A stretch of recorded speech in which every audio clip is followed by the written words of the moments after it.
जय श्री राम। मानस चर्चा। आज हम मानस चर्चा के अंतर्गत रामाख्यम इस पद पर चर्चा करेंगे। यह पद श्री रामचरितमानस पंचम सोपान सुंदरकांड के प्रथम श्लोक का 9वां पद है। श्लोक आप सब जानते हैं, आपके सामने है।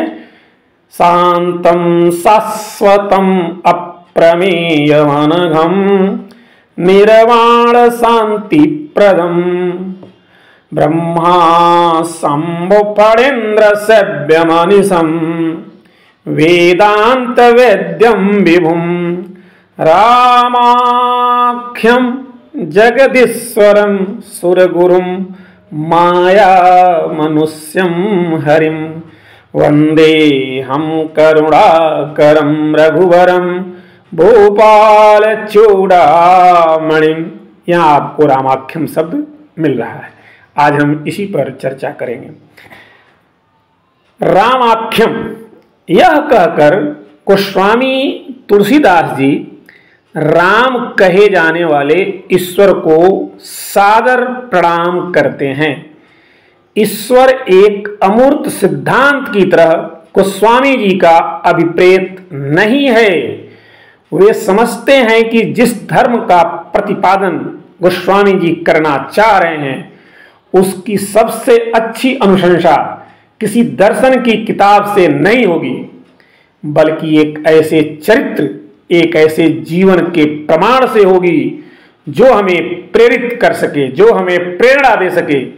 शंकराचार्य जी ने कहा है, स्वरूपानुसंधानम भक्तिरित्य विधीयते। स्वरूपानुसंधानम भक्तिरित्य विधीयते। अपने स्वरूप के अनुसंधान को ही भक्ति कहा जाता है। तो गोस्वामी जी माया मनुष्यम के मनुष्य रूप को दिखाना चाह रहे हैं।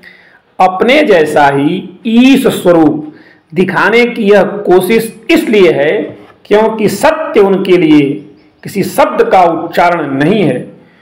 वे उसे जिया जाता हुआ दिखाना चाहते हैं जो हमारे दैनिक जीवन में समाहित हो, हमारी दिनचर्या में व्यवहृत हो। ईश्वर के रहस्य की उलटवासियां आख्या नहीं बन सकती। इसलिए गोस्वामी जी ने एक चरित्र ढूंढा और उसी में ईश्वरीय गुणों की आभा दिखाया। वे विश्वास नहीं करवाना चाहते हैं, वे दिखाना चाहते हैं।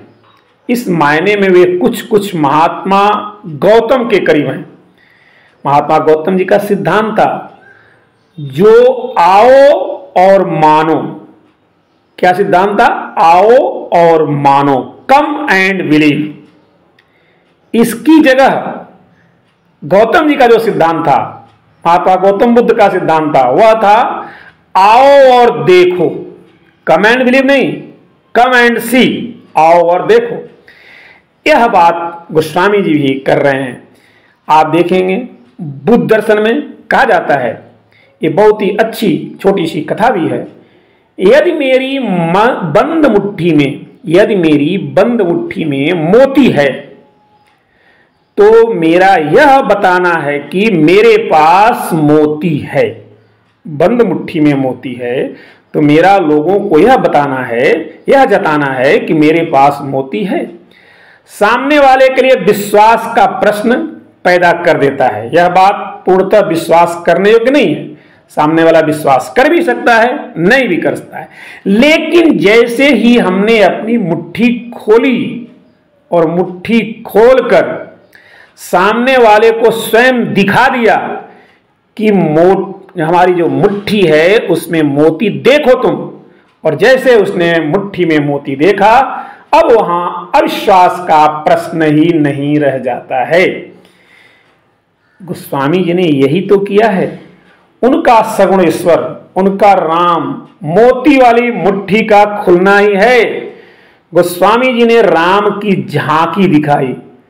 रगों में दौड़ने फिरने के हम नहीं कायल, रगों में दौड़ने फिरने के हम नहीं कायल, जो आंख में ही न उतरा ओ लहू क्या है। जो आंख में ही न उतरा ओ लहू क्या है।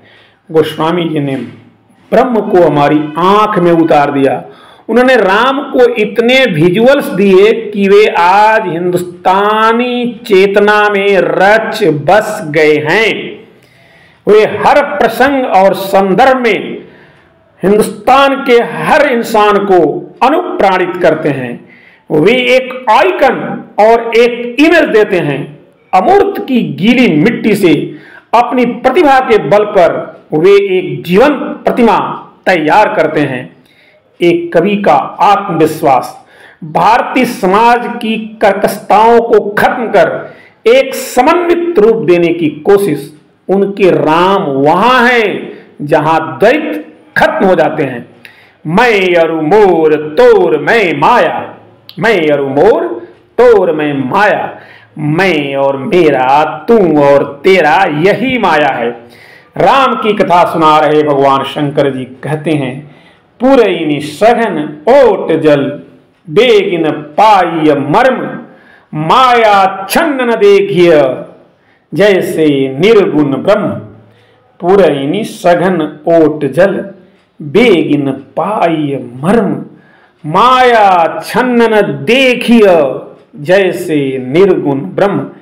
यानी घने कमल के पत्तों की आड़ में कमल का जल्दी पता नहीं चलता। जैसे माया से ढके रहने के कारण जो निर्गुण ब्रह्म है वह भी दिखाई नहीं देता। कितना सुंदर महादेव जी कहते हैं, घने कमल के पत्तों की आड़ में कमल जो खुद है वह दिखाई नहीं पड़ता। कैसे? जैसे कि माया से ढके रहने के कारण, ठीक वैसे ही माया से ढके रहने के कारण निर्गुण ब्रह्म भी हमें दिखाई नहीं देता। देखना और दिखाना यह गोस्वामी जी के लिए बहुत ही जरूरी था। नहीं दिखने पर कोई विश्वास नहीं करता, इसलिए दिखा करके विश्वास पैदा किया गोस्वामी जी ने। जो इनका समय काल था मध्यकाल में, माया का तमिश्र तो और भी सघन हो चला था। इसीलिए निर्गुण ब्रह्म की जगह राम की आख्या जरूरी थी। उन्होंने दर्शन को देखने के लिए पर्याप्त नहीं माना, बल्कि दृष्टांत उनके हिसाब से जरूरी हो गया था। अवतार का अर्थ है कि तर्क नहीं, साक्ष्य आया है। अवतार का अर्थ है कि सिद्धांत नहीं, साहचर्य और सहभागिता आई है। गोस्वामी जी इस जरूरत को महसूस कर रहे थे। सौभाग्य से उन्हें राम मिल गए। मैं इस अंधेरे के दिल में उतरने वाला था, मैं इस अंधेरे के दिल में उतरने वाला था। ये तू कहां से लिए रोशनी निकल आया, ये तू कहां से लेकर रोशनी निकल आया। सभी निकलते हैं इस मोह जाल से मरकर, सभी निकलते हैं इस मोह जाल से मरकर। मेरा नसीब की मैं जीते जी निकल आया, मेरा नसीब की मैं जीते जी निकल आया। मैं इस अंधेरे के दिल में उतरने वाला था, ये तू कहां से लिए रोशनी निकल आया। सभी निकलते हैं इस मोह जाल से मरकर, मेरा नसीब की मैं जीते जी निकल आया। राम की रोशनी से उनकी रोशनाई को जगमगाया, राम की रोशनी से उनकी रोशनाई को जगमगाया। उस प्रकाश पथ पर उन्होंने भारतीय अंतःकरण को ले चलने की सोची। एक छवि की रचना बल्कि पुनर्रचना, क्योंकि चल रहे पाखंड के प्रति धर्मनिरपेक्षतावादियों को यह स्वीकारना कठिन पड़ता। जो व्यक्ति अपने समय की आलोचना इतने निष्ठुर और निर्मम तरीके से करता है, जो हर समय ही प्रासंगिक लगती है, सुनिए गोस्वामी तुलसीदास जी की फटकार। जे जन्मे कलिकाल कराला, करतब वायस वेश मराला, चलत कुपंथ वेद मग छाड़े, कपट कलेवर कलि मल भाड़े, बंचक भगत कहाँ ही राम के, किंकर कंचन कोह काम के। जे जन्मे कलिकाल कराला, करतब वायस वेश मराला, चलत कुपंथ वेद मग छाड़े, कपट कलेवर कलिमल फाड़े। बंचक भगत कहाँ ही राम के, किंकर कंचन कोह काम के। क्या आपको ये शब्द आज भी चरितार्थ होते नहीं लगते? लेकिन रामाख्यम का अर्थ यह नहीं है कि राम एक आख्यान या एक गल्प या एक कहानी मात्र थे और इतिहास में नहीं थे। आख्या का अर्थ उक्ति या व्याख्या है। आख्या का अर्थ ऐतिहासिक और प्रसिद्ध है। आख्यायिक का अर्थ है कथन।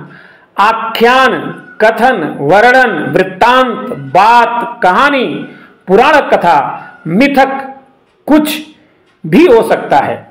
आख्यायिका कहानी, किस्सा, छोटी कहानी, बड़ी कहानी, पुराण कथा, वृत्तांत सब कुछ हो सकता है।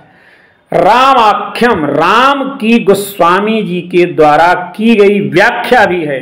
राम के इतिहास में होने के बारे में संदेह करने की जगह नए इतिहासकार अब ज्योतिर्विद्यागत डेंटिंग का सहारा ले रहे हैं। गोस्वामी जी तो स्वयं इसे रघुनाथ गाथा कह ही रहे हैं। वे तो रामचरितमानस के प्रारंभ में ही कह दिए, तिन कहूं मधुर कथा रघुवर की। गोस्वामी जी क्या कहते हैं? तिन कहूं मधुर कथा रघुवर की, करी हूं रघुपति कथा सुहाई। ऐसी ऐसी बातें गोस्वामी जी कहते हैं। और जाग वलिक जो कथा सुहाई, कथा अलौकिक सुनहि जिज्ञानी। यह कथा ही तो है। और यह कथा का क्रम लगातार चलते हुए जब रामचरितमानस मानस के अंत तक पहुंचता है तो गोस्वामी जी कह देते हैं, महति अनुरूप कथा में भासी, राम कथा गिरिजा में बरनी। भगवान शंकर के शब्द, राम कथा गिरिजा में बरनी। वे इतिहास नहीं लिख रहे हैं, वे स्टोरी टेलिंग में व्यस्त हैं। इसका अर्थ यह नहीं कि वे राम की अनैतिहासिकता पर कोई अंतिम निर्णय कर रहे हैं। वे तो एक महाकाव्य का सृजन कर रहे हैं। इतिहास लिखने की जगह वे एक इतिहास बना रहे हैं। लोग कहते हैं कि इतिहास राख की बाल्टी है, माना, लेकिन विकल्प फिर भी हमारे पास है कि हम इस राख को कीचड़ की तरह मलें या विभूत की तरह धारण करें, या यह देखें कि कैसे इसी राख से हमारी आहत और निस्पंदन सभ्यता और राष्ट्रीय चेतना का फिनिक्स पक्षी पुनर्जीवित हो सकता है। गोस्वामी जी रामाख्यम से यही करते हैं। राष्ट्रीय चेतना के फिनिक्स, जो राष्ट्रीय चेतना का फिनिक्स नाम का पक्षी है, उसे गोस्वामी जी पुनर्जीवित करते हैं राम के रूप में। ऐसे राम भारत के, हमारे हिंदुस्तान के जन जन में रच और बस जाते हैं। ऐसे राम से हम प्रार्थना करते हैं कि वे सबका कल्याण करें। जय श्री राम।